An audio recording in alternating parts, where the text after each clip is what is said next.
Hermanos, qué bendición estar en este día compartiendo con ustedes la palabra del Señor para edificación, para crecimiento, para extensión del reino de Dios en los Estados Unidos de Norteamérica. Estamos en el marco de la cumbre nacional hacia un movimiento nacional de las iglesias CCI en los Estados Unidos de América. ¿Qué les parece, hermanos, si el día de hoy tomamos un segundo, un tiempito y le pedimos al Espíritu Santo que hable a la iglesia, que hable a todos nosotros, que hable a nuestros corazones y nos ayude a comprender y a dar entendimiento de cuáles son los procesos que nos van a llevar al cumplimiento del sueño del Padre, que es que todos los hombres sean salvos? Oremos, hermanos. Padre, te alabamos y te damos gracias, te bendecimos, tú eres bueno con nosotros, nos tomas en cuenta para acompañarte en esta obra de bendición y de salvación para muchos. Padre, suplicamos por este gran país, Señor, de Norteamérica, para que tu mano esté sobre ellos y que así como en el pasado grandes avivamientos, Señor, han ocurrido y se han movido en los Estados Unidos, Señor, vuelvan, Señor, nuevamente, que se derrame tu espíritu sobre toda carne, que muchos se arrepientan y crean y muchos sean salvos y muchas nuevas iglesias y congregaciones sean comenzadas. Te rogamos por nuestras iglesias de CCI, Señor. Pedimos que nosotros también seamos actores importantes en tu plan, Señor. Que tú seas quien nos ayuda y que tú seas quien nos bendiga en este tiempo y en esta hora. Padre, gracias te damos en el nombre de Jesús. Amén. Amén. Sin más preámbulo, hermanos, quiero entregarles a ustedes este mensaje que siento que el Espíritu Santo me ha dado para todos ustedes. El tema que me toca a mí es multiplicación y alcance, crecimiento de la iglesia local. Hemos estado hablando durante todas estas conferencias acerca de la necesidad de ver suceder un gran movimiento nacional hacia Jesús, usando nuestras iglesias CCI que ya están establecidas. Quiero hablar dándoles una introducción. Primero, ¿qué significa tener éxito en el reino de Dios? Algunas veces, mi hermano, nos encontramos que en las iglesias y en los ministerios las personas tienen ideas un poco raras acerca de lo que significa tener éxito. Raras no porque sean poco comunes, al contrario. La mayor parte de las personas piensa que los siguientes conceptos serían las marcas del éxito en su ministerio.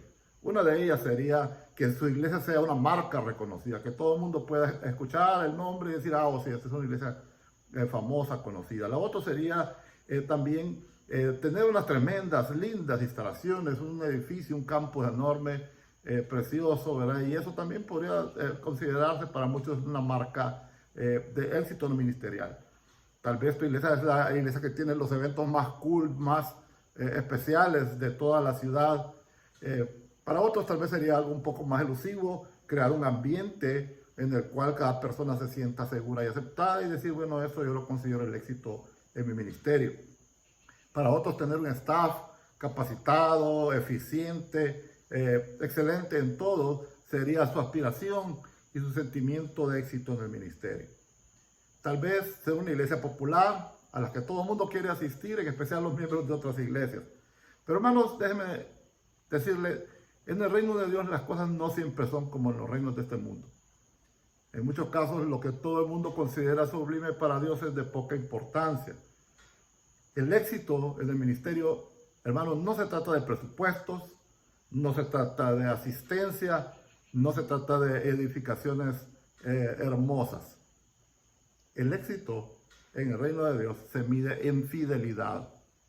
Y entendamos por fidelidad la acepción de este término que habla de que fidelidad es la virtud de mantener las características del original.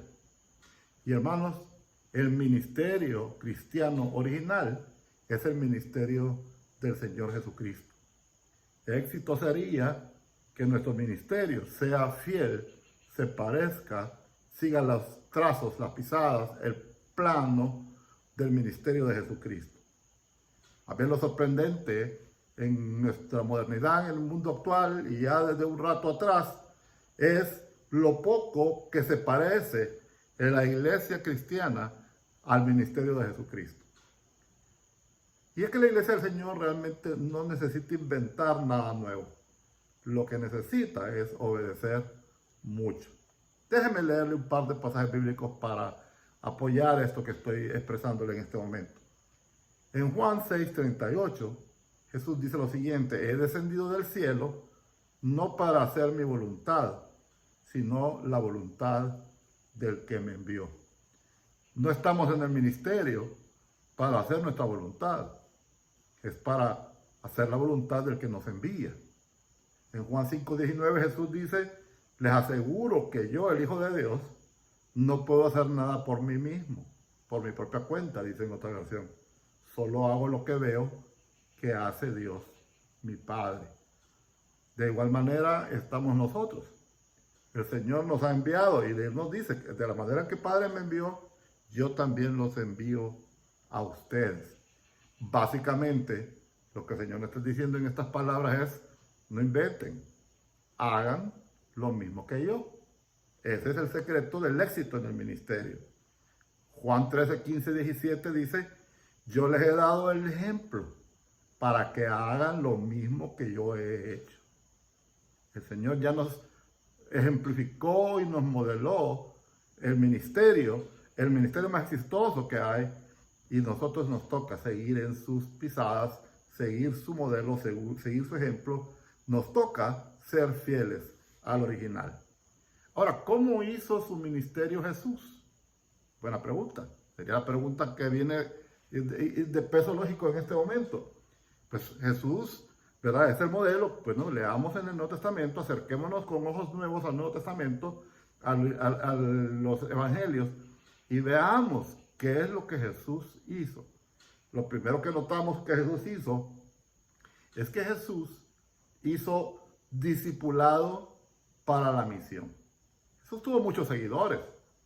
Él hizo algunos discursos públicos, pero la inmensa mayoría del tiempo que Jesús pasó haciendo ministerio, lo pasó instruyendo, discipulando, entrenando y capacitando a un pequeño grupo, ¿verdad?, que habían que quedar como sus sucesores para continuar el trabajo de la misión.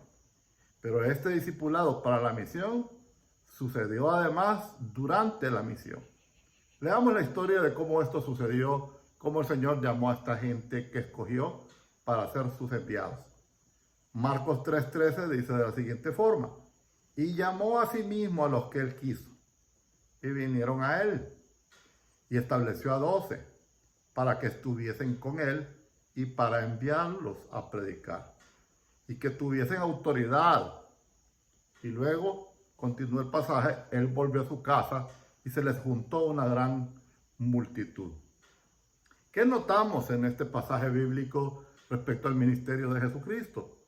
Primero, que su discipulado para la misión consistió en una relación intencional. Él llamó a los que él quiso, pero la intencionalidad, según este pasaje, era doble vía. No solamente llamó a algunos que él quiso, sino que aquellos que él llamó quisieron también venir a él.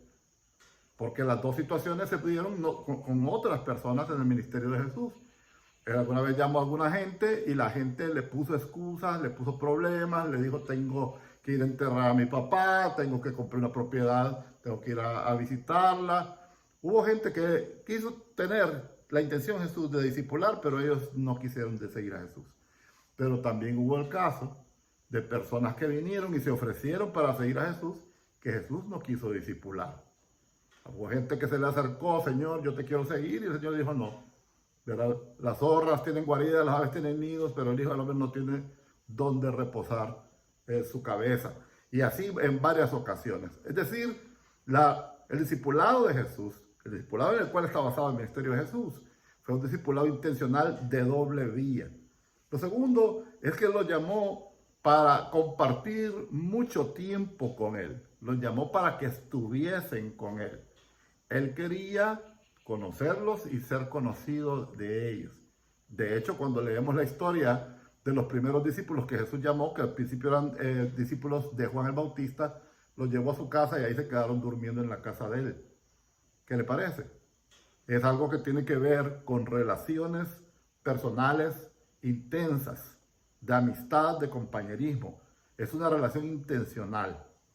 Y se trata de acompañarse. Jesús no le dijo, vengan, los voy a discipular los jueves en la noche y voy a dejar de hacer lo que estoy haciendo para poder discipularlos. No, no, para nada. Mientras él hacía la misión, ellos debían de acompañarlo a él todo el tiempo, 24/7, y de esa manera Jesús discipuló a sus discípulos. Esto sucede entonces, el discipulado, mientras la misión está sucediendo. Cuando Jesús va recorriendo las ciudades, los campos de cosecha, ellos van con él. Lo siguiente es que no solamente era para que estuvieran con él, los escogió para entrenarlos, para enviarlos a predicar. Es decir, es un discipulado para la misión. Jesús no discipuló muchos, escogió, tuvo filtro, escogió a unos pocos, escogió a los obedientes. Nosotros, mi hermano, debemos de imitar el modelo de Jesús, si es que habremos el mismo éxito de Jesús. Y esto es escoger a aquellos que habremos de discipular usando los mismos filtros que Jesús usó. Otro día hablamos un poquito más de eso. Discipulado es intenso en tiempo y en esfuerzo y en relación. Debemos de escoger bien a quienes vamos a discipular. Hay tres cosas importantes que Jesús hizo con sus discípulos. Primero, les enseñó cómo, los capacitó. Hizo él, les modeló, y ellos mientras lo acompañaban, miraban lo que él estaba haciendo, luego él los ponía a hacer. Jesús los capacitó bien. Y cuando ya tenían la capacidad, cuando habían aprendido todo lo que él estaba haciendo, él rápidamente los envió. Los puso a hacer lo que estaban aprendiendo con él. Jesucristo los capacita. Jesucristo los autorizó. Les dijo, les doy autoridad. Y esto es bien interesante porque dar autoridad también es sinónimo de darles permiso. Les da credenciales, les permite, compromete su propio nombre porque él los manda en su nombre. Con el peligro de que se equivoquen, con el peligro de que no hagan las cosas bien. Son aprendices después de todo. Él les da licencia. Así que primero dijimos capacitar, segundo autorizar, luego los envía. El envío es importante porque el envío da ocasión para practicar lo aprendido y obtener pericia. Es la práctica. En la iglesia cristiana tenemos grandes problemas con la acción y con la práctica. Nos encanta la doctrina, nos encanta la liturgia, nos encanta el rito, nos encanta la palabra, pero hacerlo, de verdad hacerlo, no nos encanta tanto. Cristo no entiende un discipulado que no lleva acción. Él va en acción, él es verbo, y los discípulos de él van junto con él, actuando, accionando, aprendiendo y poniendo en práctica todo aquello que están aprendiendo con Jesús. Así que el Señor, además de capacitarlos, autorizarlos, los envía, pero no solo los envía, ¿verdad? Porque nosotros podemos tardar mucho en enviar. Jesús los envió rápidamente, porque la tarea en los ojos de Cristo es algo urgente. Las almas se pierden. Así Jesús pasó de un discípulo a 3, de 3 a 12, de 12 a 72, de 72 a 120, de 120 a 3,000, después a 8,000. Usted sabe la historia. La verdadera multiplicación, extensión del reino de Dios, de tu iglesia y de un movimiento, comienza haciendo unos pocos discípulos a la manera de Cristo. Ojo, que el modelo de Jesús no es el de él hacerlo todo, como nos podemos imaginar, porque es lo que nosotros hacemos realmente, el modelo que nosotros seguimos. El pastor es el todólogo y él es el que las sabe todas. Él es el sabio, él es el ungido, el especial, y muy pocas otras personas realmente dentro de la iglesia se sienten empoderadas y capacitadas como para hacer lo que el pastor hace. El modelo de Jesús es distinto. Él los llamó, los capacitó y los envió, los autorizó para que ellos hicieran lo mismo que él hacía.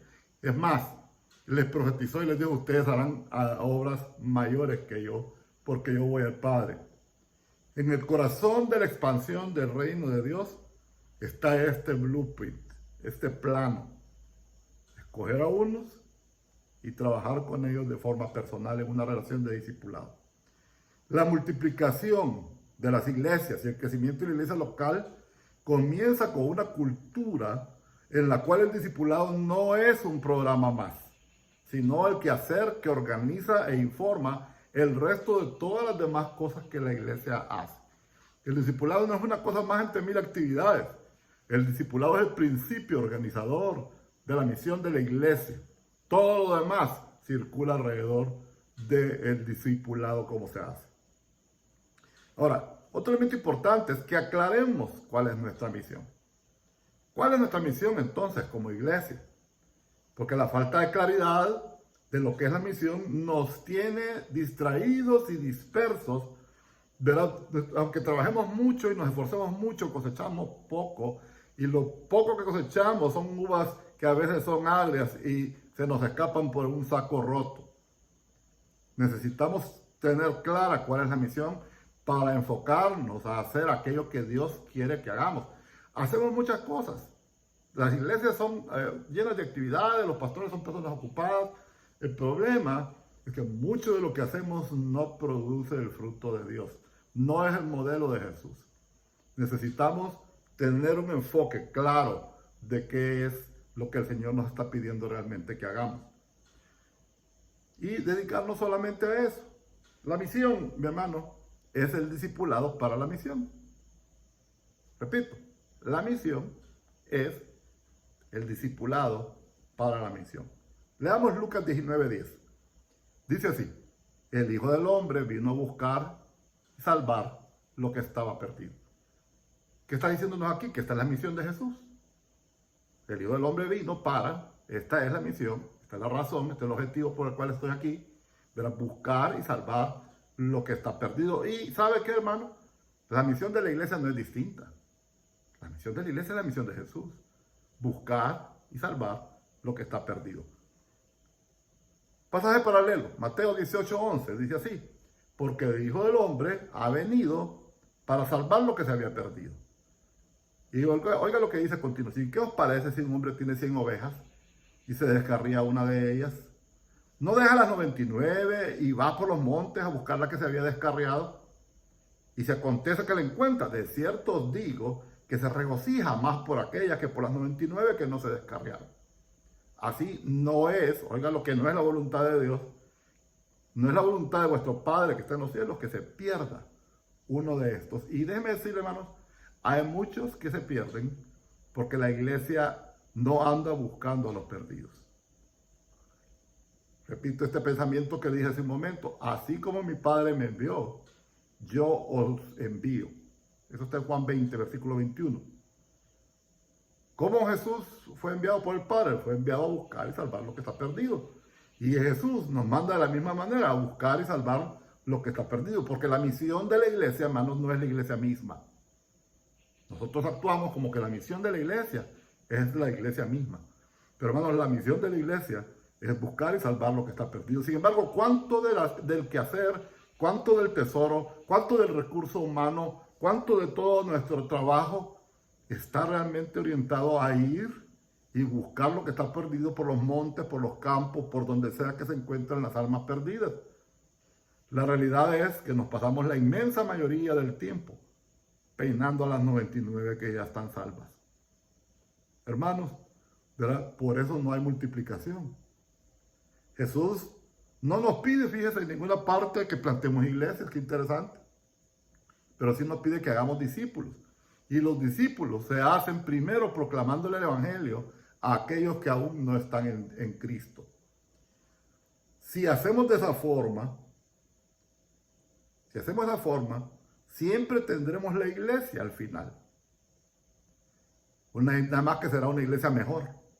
Es una iglesia más dinámica, más activa y más efectiva que la iglesia que hemos logrado, una iglesia más multiplicativa. Si nosotros salimos constantemente y le pedimos de paso a las 99 que si nos pueden acompañar a buscar a algunos de esos perdidos de forma regular, haciendo ritmos permanentes de alcance y de discipulado, ¿sabe qué va a pasar? Tendremos siempre la iglesia. Aunque no pensemos en plantar iglesias, si solo pensamos en hacer discípulos, vamos a hacer muchos discípulos, pero los discípulos hacen iglesia. Nada más que será una mejor iglesia, una iglesia más poderosa, una iglesia más efectiva, una iglesia que agrada más a Dios porque está cumpliendo con lo que está en el corazón del Padre. Aclaremos, hermano, aclare si está en su corazón, yo también. ¿Cuál es mi misión? Y dedíquese solo a ello. No se distraiga. Analicemos un poquito rápidamente la Gran Comisión. En la Gran Comisión aparece expresada en 5 pasajes del Nuevo Testamento. Uno en cada evangelio y al principio del libro de los Hechos. Normalmente uno piensa que todas repiten el mismo evento o el mismo momento en que Jesús estuvo hablando de este tema con los discípulos y luego él se fue. Pero no es el caso. Si usted analiza detenidamente los pasajes, usted va a encontrar que 4 de las situaciones por lo menos son en diferentes momentos y en diferentes lugares y hasta con distinto auditorio. Es decir, Jesucristo fue desarrollando el tema con los discípulos entre su resurrección y su ascensión. Esta es la misión según la Gran Comisión, en un extracto de los 5 pasajes donde está. Dijo el Señor, vayan. En la Gran Comisión, tu misión y la mía es ir, pero nosotros decimos venir. Vengan a mi iglesia. Pero los incrédulos están perdidos. No dan con la puerta, están ciegos. Tienen una venda en sus ojos. ¿Cómo van a dar? Uno que otro, tal vez por fortuna, por bendición, por lo que sea. Pero el mandato nuestro como iglesia es ir. Es el primer elemento de la misión nuestra. Tenemos que estar yendo. Segundo, proclamemos el evangelio, la buena nueva. ¿Cuál es la buena nueva? Que hay perdón de pecados para todo aquel que se arrepiente. Tercero, hagan discípulos. Cuando Jesús habla de un discípulo, no está hablando de lo que nosotros le decimos discípulo, que normalmente es la cantidad de gente que está en la iglesia. Si hay 100 miembros de la iglesia, nosotros decimos, hay 100 discípulos. Pero para la mente de Jesús, un discípulo es mucho más que un feligrés o un miembro pasivo de la congregación. Un discípulo es una persona que lleva fruto según el pensamiento de Cristo. Cuarto, a todo el mundo, no solo a algunos pocos, no solo a los que son de mi lengua o comparten mi cultura o raza. Usted sabe, mi hermano, ahí en los Estados Unidos ha sucedido en los últimos 10 años y tal vez un poquito más, un incremento, una aceleración de la inmigración de gente de países que anteriormente no vi, que no llegaban tanto. De tal manera que usted va a muchas de sus ciudades y usted encuentra secciones enteras de la ciudad que son hindúes, secciones enteras de la ciudad que son pakistaníes, secciones enteras de las ciudades y profesiones enteras que están dirigidas por personas que son de extracto musulmán o budista. La misión llegó a nosotros.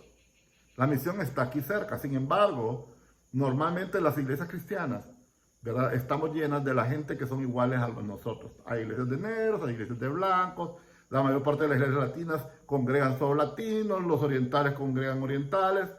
Hermanos, no estamos haciendo bien porque Jesús claramente nos expresó que Él buscaba que nosotros le habláramos a todo el mundo, que fuéramos a todo el mundo, que fuéramos a toda criatura. Y en el cuadro que nos pone en Apocalipsis del gran trono blanco, nos dice que el Cordero compró para Dios su Padre un pueblo de reyes y sacerdotes en una multitud incontable, ¿verdad?, que vienen de toda lengua, de toda etnia, de todo pueblo, de todo linaje. Es decir, no deberíamos nosotros de tener límite en las personas que debemos alcanzar. ¿Cómo hacemos eso? Aprendiendo, hermano, intencionalmente, saliendo, yendo, buscándolos. Porque si no los buscamos, ellos no van a venir solos, tenemos que ir nosotros a ellos. El quinto punto es bautizarlos. Bautizarlos inmediatamente en cuanto se arrepienten y creen, tal y como leemos en cada versículo del Nuevo Testamento donde aparece el bautizo. Cuando alguien se cree y se arrepiente, que es su señal de conversión, ¿verdad?, inmediatamente fueron bautizados, enseñándoles a obedecer a Jesús. Y por último, repetir. Continuamos haciendo esto. La misión es entonces el alcance global por medio de ser discípulos verdaderos, que son discípulos que hacen discípulos. Es importante tener esta distinción, hermano. No le diga discípulo a todo el mundo, dígale discípulo a aquel que está haciendo, es un creyente en Jesús que hace discípulos. Los demás todavía estamos averiguando si son de verdad. Eso es una cosa muy importante, porque al levantar la barra del discipulado, usted va a lograr multiplicación y extensión, crecimiento de su iglesia local. La misión es que ninguna persona quede sin escuchar. que a todos aquellos que se arrepienten y creen sean discipulados, que sean bautizados y se les enseñe a obedecer a Jesús. Simplifiquemos la vida de la iglesia, ¿no? Enfoquémonos en eso. No hagamos tanto de tanta cosa. Hagamos primero lo primero y si da chance cualquier otra cosa más. Celebramos toda clase de días en la iglesia y muy poca gente se convierte por esas celebraciones. Estamos entreteniendo las 99. ¿Cómo va a haber crecimiento? La misión nuestra, hermano, no es llenar solamente el salón de nuestra iglesia. 5 veces a la semana si quieres, no importa. Nuestra misión es llenar la Nueva Jerusalén de una multitud incontable. Hacemos la mirada. La mies es mucha. En tu ciudad la mies es mucha. Y si salimos y hacemos el trabajo, muchos vendrán a Cristo y muchos vendrán a tu iglesia también. Miremos un ejemplo de cómo funcionaba la expansión del reino de Dios en tiempo de los apóstoles. Si usted leyó alguna vez el libro de los Hechos, seguramente usted cuenta que Pablo llegó a Tesalónica y estuvo en Tesalónica 3 semanas predicando en la sinagoga. Se levantó un grupo de judíos en la sinagoga que le adversaban y lo amenazaron y el hombre tuvo que huir. Ahora, se fue para Corinto y desde Corinto él escribió unas cartas que son primera y segunda de Tesalonicenses a los hermanos con los cuales estuvo 3 semanas en la ciudad de Tesalónica, en Macedonia. Leo para ustedes primera Tesalonicenses 1:8. Porque partiendo de vosotros ha sido divulgada la palabra del Señor, no solo en Macedonia, también en Acaya. Y en todo lugar vuestra fe en Dios se ha extendido. Estamos hablando de extensión, ¿no es cierto? Se ha extendido, de modo que nosotros no tenemos necesidad de hablar nada. Pablo llegaba de repente a algún lugar nuevo y le dijeran, no, ya vinieron, ya nos hablaron los de Tesalónica. Ahora póngase a pensar esto, Pablo estuvo 3 semanitas en Tesalónica. Eso fue en Hechos 17. Luego se fue para Berea, y encontró una gente un poco más agradable en Berea, por cierto. Pero reflexionemos un poco. Pablo plantó una iglesia en 3 semanas. Hermano, yo cuando tenía 12 años de haber plantado mi iglesia todavía no estaba seguro si estaba terminada de plantar. Y no nos habíamos multiplicado ni nos habíamos extendido. Porque el modelo que seguimos no es el modelo de extensión, ni es el modelo que multiplica el reino de Dios como lo hizo Pablo o como lo planeó Jesús. Estuvo 3 semanas, lo corrieron, pero esa iglesia en poco tiempo cumplió con la gran comisión en 2 provincias romanas. No solo en la propia de ellos, que era Macedonia, sino que en la siguiente provincia, que es Acaya. Y no solo eso, se extiende más, porque dice, y también dice en todos lados. En todos lados. 3 semanas. Y ya, hermano, ellos sabían hacer algo que nosotros tenemos que reaprender y tenemos que orar para que el Señor abra nuestra mente y corazón para aprenderlo como lo hicieron ellos. ¿En qué estaremos fallando? ¿En qué fallamos para seguir el modelo de Jesús? Déjeme compartirle 3 obstáculos que nos impiden, que nos detienen para seguir el modelo de Jesús y lograr la multiplicación y la extensión del reino de Dios. Al primero le he llamado la iglesia estacionaria. Mateo 9:35 dice así: Jesús recorría todas las ciudades y aldeas, enseñando en las sinagogas de ellos, proclamando el evangelio del reino y sanando toda enfermedad y toda dolencia. Jesús recorría. ¿Y nosotros a dónde recorremos? Estamos yendo a las aldeas, estamos yendo a las escuelas, estamos yendo a los mercados. ¿A dónde estamos yendo nosotros? ¿Dónde recorremos nosotros? Porque, hermanos, si nosotros no estamos siguiendo el modelo de Jesús, porque somos la iglesia estacionaria y nos hemos encerrado en las 4 paredes y nosotros en nuestro ministerio pastoral es un ministerio de oficina, hermano, usted no está haciendo lo que Jesús hizo. O yo no estoy haciendo lo que Jesús hizo. Estamos haciendo nuestra propia idea, heredada o recibida de alguna tradición o lo que vimos que se hacía cuando nosotros crecimos en la fe, pero eso no fue lo que Jesús hizo. Hagamos el trabajo duro de recorrer, mientras nos hacemos acompañar de discípulos que también recorren junto a nosotros las ciudades. Enseñemos a donde sea que las almas perdidas se encuentren, donde quiera que haya gente. Dejemos las 99 o hagámonos acompañar de las 99, como prefiera. Muchos se pierden porque no han oído. Porque esto sí es probado. Cuando la gente oye, muchos se arrepienten y creen. En Honduras, 3 de cada 10. Posiblemente en Estados Unidos, dependiendo del grupo étnico con el que platique, va a ser un poco diferente. Pero que hay personas que el Señor ya tiene preparadas y listas para la salvación y que solo está esperando que un creyente les explique la salvación y el evangelio, ¿verdad? Eso es probado. Necesitamos ir y recorrer aquellos sitios. Dejemos las 99 en el corral un rato, ¿verdad? Y saquemos a la gente, saquémonos nosotros y vayamos donde la gente está, por los campos y por todos los espacios donde la gente normalmente habita. Dice Romanos que no oyen porque no hay quien les predique. Y dice que no hay quien les predique porque nadie los ha enviado. Usted está enviando a su gente, hermano. ¿A dónde los está enviando? Porque usted no los envía, es difícil van. Y entonces aquellos no van a ir porque no hay quien les predique. Necesitamos hacer esto. Porque el Señor dice, así dice el Señor, no es la voluntad de vuestro Padre que está en los cielos, que se pierda uno de estos porque nosotros no lo fuimos a buscar. El Señor no quiere que se pierda la gente y nos ha dejado a nosotros el ministerio de ir a buscarlos. Tu iglesia, hermano, no se llenará. De nuevo, tal vez estaba llena antes de la pandemia, pero si la iglesia suya es como el 99 de las iglesias, están a menos de la mitad. No se va a volver a llenar, ni tampoco será un impacto significativo en los anales del reino de Dios, mientras la cultura de la iglesia sea estar cuidando y manteniendo las 99.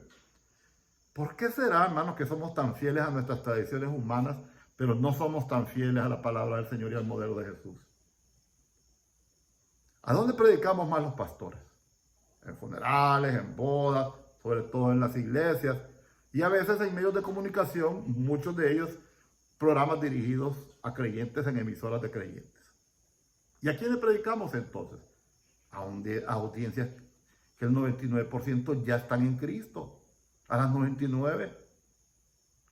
Mientras hagamos así, mientras la mayor parte del tiempo la pasemos encerradas en nuestros edificios eclesiásticos, hablándole a la gente, a la misma gente, no va a haber multiplicación, porque la multiplicación sucede cuando los pecadores se arrepienten y se suman a la iglesia.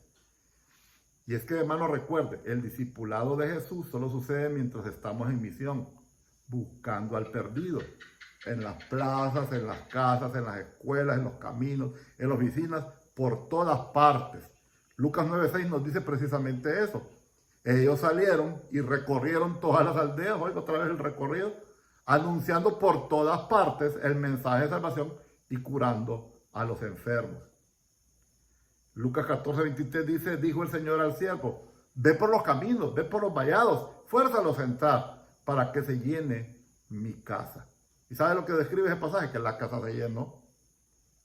La casa se llenó cuando los siervos salieron a buscar por los caminos y por los vallados a aquellos que habían de ser salvos. Segundo obstáculo. Primero dijimos, ¿verdad?, que era la iglesia estacionaria. Ahora vamos con el segundo, la concentración del ministerio. Déjeme preguntarle, ¿quiénes y cuántos están autorizados para ejercer ministerio? Y una segunda pregunta, secundaria a esta, ¿qué es la obra del ministerio? ¿Quiénes están autorizados para hacer la obra del ministerio? Y dos, ¿qué es lo que se considera la obra del ministerio? Marcos 9:8 encontramos el siguiente escenario. Juan, hablando con Jesús, le dijo, Maestro, hemos visto a uno que en tu nombre echaba fuera demonios, pero él no nos sigue y se lo prohibimos. Qué interesante, estaba echando fuera demonios, pero no andaba en el grupito de los apóstoles y dice se lo prohibimos. Y tal vez él pensó que le iba a agradar a Jesús eso, ¿verdad? Y Jesús le responde, no se lo prohibáis, porque ninguno hay que haga milagro en mi nombre, que luego pueda decir mal de mí, porque el que no es contra nosotros, por nosotros es. Leo ahora de Mateo 21:23. Cuando vino al templo, los principales sacerdotes y los ancianos del pueblo se acercaron a él mientras enseñaba y le dijeron, ¿con qué autoridad haces esas cosas? O dicho de otra forma, ¿con qué cobertura estás haciendo eso? ¿Qué credenciales tienes? ¿Quién te dio esa autoridad? Ay, hermanos, es que desde hace mucho tiempo la iglesia ha intentado concentrar la autoridad y restringir a aquellos que pueden hacer ministerio. Y le añaden requisitos y obstáculos y le ponen problema al asunto, que no sea muy fácil, que no todo el mundo se llame pastor, que todo el mundo no se llame ministro, porque de alguna manera pueden hacer algo malo, ¿verdad? Y ahí no andan con nosotros, solamente aceptemos las credenciales a estos, solo si nosotros se las extendemos pueden predicar en nuestros púlpitos, ¿verdad? Solo si tienes tanto tiempo de antigüedad, solo si se graduó, ¿verdad? Y tiene este tipo de títulos. Todos ellos, hermanos, son requisitos extrabíblicos para limitar aún más el número de aquellos a quienes les es permitido actuar en el nombre de Cristo. En la iglesia histórica, esos requisitos pasan por una feroz centralización y limitación del sacerdocio del creyente. De hecho, no todo el mundo es sacerdote en ese tipo de iglesia. No todos los creyentes son sacerdotes. Los sacerdotes son unos pocos individuos de la élite más elevada, que después de pasar por mucho, ¿verdad?, los nombran con un nombramiento que les tiene que venir de la central.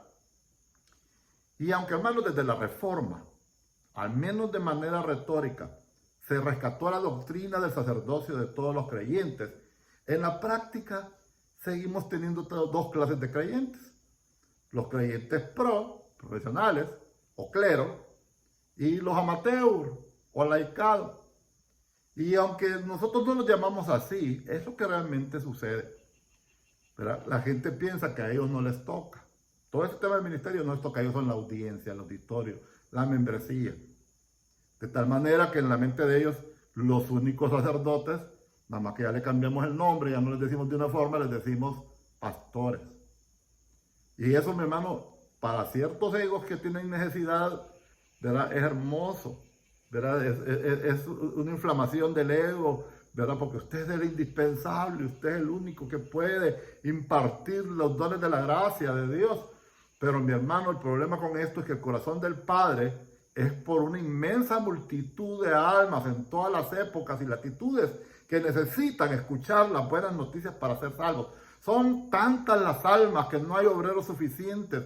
Tenemos que orar y clamar diariamente para que Dios envíe obreros, para que estas personas escuchen el Evangelio. Por eso el Cordero Dios envió el Cordero para comprar para sí mismo un pueblo, así dice en Apocalipsis, de reyes y sacerdotes, para que todos se involucraran en el ministerio y en la obra de Dios. En la iglesia de Jesús solamente hay sacerdotes. Todos los creyentes lo son. Debería de darle vergüenza a cualquiera cuando por un espíritu elitista y orgulloso de alguna manera impedimos, detenemos el resto de la grey, convenciéndolos que ellos no pueden hacer la obra de Dios porque les falta algún requisito inventado, le falta algún especial llamado o un don o una unción que nosotros los pastores y otros ministros sí poseemos. Ese punto de vista tan nocivo ha logrado que multitudes se pierdan y pasen una eternidad alejados de Dios porque no hubo quien fuera. Es demasiado el trabajo. No se puede lograr a punta de pastores y los 5 o 6 líderes que hay en la iglesia. Solo se puede completar la gran comisión por medio de la participación de todos aquellos que confiesan el nombre de Cristo. Quien son gente que son llamadas para ministrar, para ser sacerdotes y para ser embajadores del reino de los cielos. Leamos de 2 Corintios 5:17. Lea esto, mire qué hermoso. De modo que si alguno está en Cristo, nueva criatura es. Las cosas viejas pasaron, he aquí todas son hechas nuevas, y todo esto proviene de Dios, quien nos reconcilió consigo por Cristo. Este es el pasaje, todo el mundo lo tiene subrayado. ¿Verdad? Si estamos en Cristo, somos nuevas criaturas. Esa es nuestra nueva identidad que nos viene por estar en Cristo. Nuevas criaturas. Pero ¿sabe qué? El pasaje no termina ahí. Continúa y nos dice que todo eso, ¿verdad?, dice, proviene de Dios, dice, y nos dio el ministerio de la reconciliación. Si usted es nacido de nuevo, usted también tiene un ministerio. Usted tiene una misión. Es el ministerio de la reconciliación. Que Dios estaba en Cristo reconciliando consigo al mundo, no tomándoles en cuenta a los hombres sus pecados, y nos encargó, nos comisionó a nosotros. ¿Quiénes son todos esos nosotros de que está hablando Pablo? Todos los que están en Cristo, hermano. Cada creyente, cada uno, nuevo o viejo en Cristo. Muy sabio, muy entendido, con poca escritura o con mucha escritura. De hecho, muchas veces los mejores evangelistas son el endemoniado gadareno y la mujer del pozo en Samaria. ¿Qué credenciales tenían estos individuos? ¿Qué antigüedad podían ellos reclamar para que Jesús los usara y los enviara como embajadores de él a Decápolis y a la ciudad de Samaria y que ganaran a tantos? Ninguna. Mas ellos, mi hermano, fueron instrumentos de la mano de Dios porque estaban en Cristo. Cuando uno ya está en Cristo, uno es embajador del reino de los cielos y es ministro de reconciliación. Cambiémonos el chip. Dios te ha dado una multitud de ministros y están subutilizados. Del pasaje anterior, mi hermano, verá que acabamos de leer, se deriva una gran cantidad de cambios prácticos que nosotros deberíamos de hacer en la forma en que hacemos ministerio y hacerlo más parecido a Jesús. Es un gran obstáculo concentrar el poder, concentrar la autoridad, ¿verdad? E impedirle a otros que hagan ministerio por cualquier invento nuestro. En Números 11:25, para concluir esta parte, encontramos este cuadro. Números 11:25 dice así: y descendió la nube, y le habló y tomó el espíritu que estaba en él y lo puso en los 70 varones. Está hablando de Moisés. ¿Y qué fue lo que pasó? Vino el Espíritu Santo, cayó sobre todos ellos, empezaron a profetizar. Pero hubo dos de ellos, ¿verdad? Eldad y Medad, que no pudieron ir a la reunión, algo les pasó, solo no lo menciona el pasaje, no pudieron llegar, pero dice que también empezaron a profetizar fuera de la reunión. Y se les acercó Josué y le dijo a Moisés: mira, Moisés, hay unos afuera. Le trae a la memoria, ¿verdad?, el caso de Jesús también que mencionamos al principio. Hay unos afuera que están profetizando, le dice, están en desorden, están sin cobertura, se los impedimos. Y lo que le dice Moisés es: tened celos de mí, Josué. Ojalá y todo el pueblo fuese profeta. Ojalá y todo el pueblo fuese profeta. Hermano, ¿y no es eso justamente lo que nos dice Pedro en su predicación el día de Pentecostés? En Hechos 2:16 dice: mas esto es lo dicho por el profeta Joel. En los posteros días, dice Dios, derramaré mi espíritu en toda carne, y vuestros hijos y vuestras hijas profetizarán, vuestros jóvenes verán visiones, y vuestros ancianos soñarán sueños. Y de cierto mis siervos y mis siervas, ¿verdad?, sobre ellos derramaré mi espíritu y profetizarán. Ese es el nacimiento de la iglesia, un pueblo de reyes y sacerdotes. Y es que, hermanos, la descripción, mire qué importante esto que sigue. La descripción bíblica del rol de los apóstoles, profetas, evangelistas, pastores y maestros es única y es la misma para los 5. Está en Efesios 4:11. Él mismo, hablando de Dios, constituyó a unos apóstoles, profetas, a fin, con el objetivo, con el propósito, con el trabajo, con el rol de capacitar a los santos, para que los santos hagan la obra del ministerio, que es la edificación del cuerpo de Cristo. El trabajo nuestro de cada pastor es capacitar a todos los discípulos, los cuales son reyes y sacerdotes, comprados con la sangre del Cordero, que tienen el Espíritu Santo para que puedan edificar el cuerpo de Cristo. Nuestro trabajo es habilitarlos a ellos para que se nos sumen, enseñándoles todo lo que podamos, todo lo que nosotros hemos aprendido, todo lo que nosotros sabemos hacer, modelándoles los mandamientos de Cristo, modelándoles la misión para que ellos también la puedan hacer y se sumen. Y hermano, lo que va a pasar es que vamos a tener una multitud en la iglesia haciendo la obra de Dios y no solamente unos pocos haciendo la obra del ministerio. Y por supuesto, esto produce multiplicación, extensión, crecimiento de la iglesia local y del reino de Dios en general. Ahora hagámonos un par de preguntas. ¿Cuántos en mi congregación saben evangelizar? Y lo hacen, porque saben. Porque, hermanos, no basta con decirle a la gente: evangelicen, evangelicen, inviten a alguien. Hay que enseñarles cómo. Los cristianos somos buenos con el qué y el por qué, pero en el cómo no somos muy buenos. Hay que enseñarles cómo. Si no los estamos enseñando regularmente cómo, como parte del quehacer normal de la iglesia, por modelaje, ¿verdad? Y por clases y por los ejercicios y por salidas a hacer el trabajo, no van a poder hacerlo y no lo van a hacer porque van a tener miedo de equivocarse. Mucha gente no lo hace porque no sabe cómo. Así que, hermanos, ¿cuántos saben? ¿Quién los capacita? ¿Quién capacita a la gente para hacer la obra de Dios? ¿Con qué frecuencia? Y lo que estoy usando, si ya estoy usando un programa, está funcionando. ¿Cuántos en mi congregación son capaces de hacer discípulos? Normalmente, mi hermano, escogemos 2 o 3, depende del tamaño de la iglesia, para ser discípulos. Llamamos maestros de discipulado. Pero cuando la gente se gradúa de ahí, no sale de maestro de discipulado. Se gradúa de discípulos, tal vez. Y no hacen discípulos. Y estos hermanos, ¿verdad?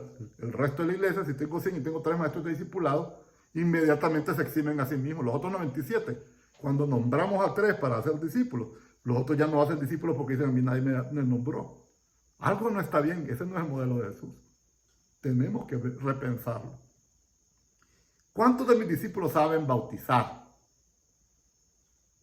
Los discípulos de Jesús ya sabían en Juan 4:1, al mero arranque del ministerio de Jesús ya los tenía bautizando.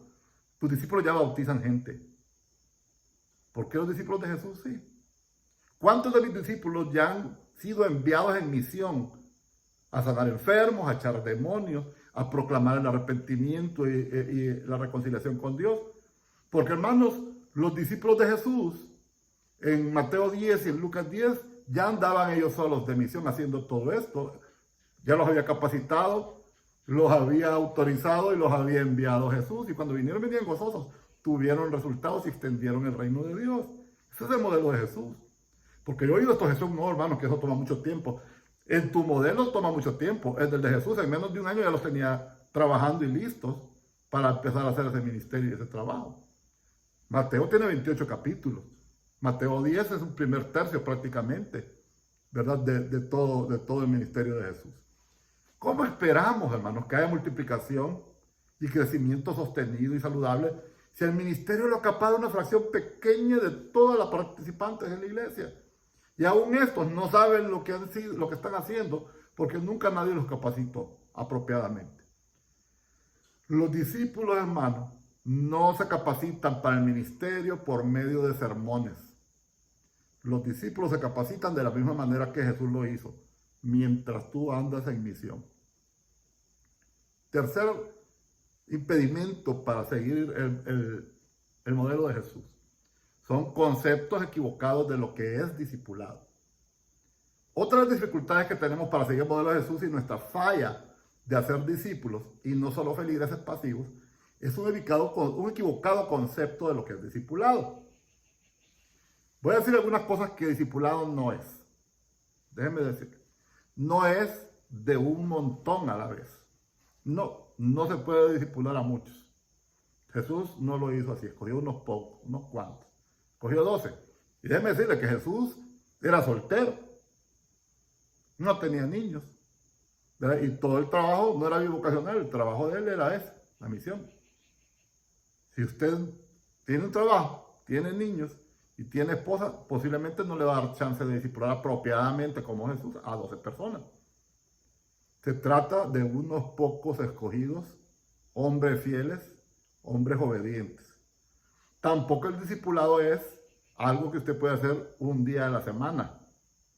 No, el discipulado requiere, si lo va a hacer como Jesús, una inversión masiva de tiempo. Otra cosa que el discipulado no es una clase de teología sistemática. Nada malo con la teología, por supuesto, me encanta a mí la teología desde niño. Pero no es eso el discipulado, no es lo que Jesús andaba haciendo con sus discípulos. Discipulado es algo que sucede, es una enseñanza que sucede mientras estamos en misión. Jesús les fue modelando cómo relacionarse con el prójimo, cómo relacionarse con el Padre y cómo se hace la misión, mientras Él caminaba y le acompañaba. Jesús nos dice en Mateo 28 lo que es discipular, fíjense. O sea, ¿dónde estamos adivinando y qué es discipular? Discipular, Jesús dice, es enseñarles a que obedezcan todas las cosas que yo les he mandado. Repito, discipular a alguien es enseñarle a alguien No que se memorice los mandamientos, que eso es fácil, eso es catecismo. Lo que estamos enseñándole es enseñarle a obedecer a Jesús, que es lo que Jesús nos manda realmente. Aquí un breve cuestionario de qué es un discípulo, para usted. Opción múltiple. ¿Es un miembro fiel que no se pierde domingo del año? ¿Será eso un discípulo? ¿Un contribuyente importante y constante en la economía de la iglesia? ¿Será eso un discípulo?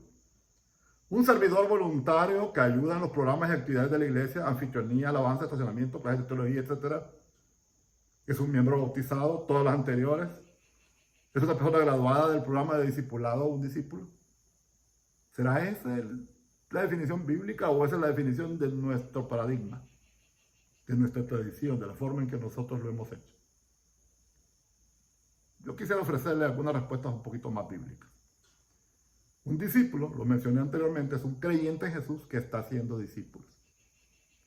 ¿De dónde sacamos eso? Es bíblico. Busquémoslo. Juan 15:8. Mi Padre glorificado cuando ustedes dan mucho fruto. Ya en otras ocasiones hemos hablado, hoy lo repito muy brevemente, un fruto en el ambiente que está platicando ahí Juan 15, que es la vid y los pámpanos, en una metáfora agrícola. Y cuando está hablando de fruto, está hablando según su género y según su especie. Si usted es coco, cocotero; si usted es nance, nance; si es aguacate, aguacate; si es discípulo, discípulo. Y de esa manera muestran que son verdaderos discípulos míos. Mi Padre glorificado cuando ustedes dan mucho fruto, es decir, otros como ustedes. Y de esa manera demuestran que son verdaderos discípulos míos. Entonces, un discípulo verdadero no es uno que tiene mucho conocimiento teológico o uno que tiene posición, ¿verdad?, dentro de la iglesia. No. Un verdadero discípulo es aquel que obedece a Jesús. Y entre las cosas que obedece es comparte el evangelio con otras personas. Un mandamiento de Jesús, la gran comisión. Un discípulo no es aquel que hace mucho, es aquel que hace lo que Jesús le mandó. Jesús, no lo que él creyó, lo que él inventó, aquello que se le ocurrió, no. Es aquel que hace lo que Jesucristo le mandó. El proceso que seguimos para hacer iglesia en la actualidad, hermano, genera precisamente los resultados para los cuales está diseñado y no es para hacer discípulos que se multipliquen. Más de lo mismo, hermano, o tratar de mejorar lo mismo que hemos estado haciendo todo el tiempo, no nos llevará al incremento exponencial que el reino de Dios demanda y que sabemos que es posible lograr.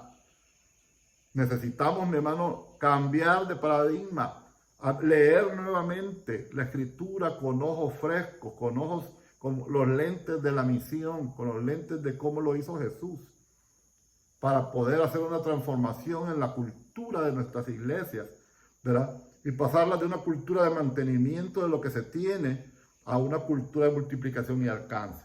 No significa que no hay que darle cuidado, mantenimiento a la gente, pero sí significa que no solo nos podemos dedicar a eso. Si fuese 50 y 50, que no lo es, ¿verdad?, ya sería un gran avance y veríamos un gran crecimiento del reino de Dios.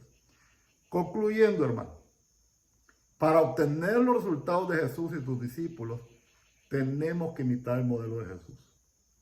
Y los invito para que hoy repensemos. Primero repensemos la métrica con la cual medimos el éxito en el ministerio. Y midámoslo por obediencia, por nuestra fidelidad al original. Míralo así. Repensemos qué es discipulado. ¿Cómo se hace? ¿Quién lo hace? ¿Con quién se hace?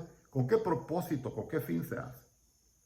Repensemos cuál es la misión de la iglesia, de mi iglesia. Reconsideremos si nuestra misión es la misma de Jesús. Esta es la misión que yo estoy haciendo, lo que estoy siguiendo realmente es la misma misión de Jesús. Repensemos el ministerio. ¿Qué es el ministerio? ¿Quiénes son los ministros en la iglesia? ¿Quién tiene la autoridad para impartir los medios de gracia en la iglesia? Si hacemos así, y después de la reflexión correspondiente, la oración delante del Señor, del arrepentimiento si es necesario, empecemos a actuar. Y un primer paso es capacitar a cada uno de nuestros miembros para que hagan la obra del ministerio. Capacitar no es enseñar solamente. Capacitar es enseñar cómo, es impartir capacidad. que la gente sea verdaderamente ser capaz de hacer aquellas cosas que Jesús le manda a hacer. Dios con ustedes, hermanos. Les agradezco mucho su tiempo, su atención, y que la gloria de Dios la veamos en el futuro próximo, viendo cómo Dios nos usa e usa a nuestros miembros para que muchos sean salvos y vengan a la relación salvadora que tenemos con Jesucristo. Bendiciones a todos. Amén.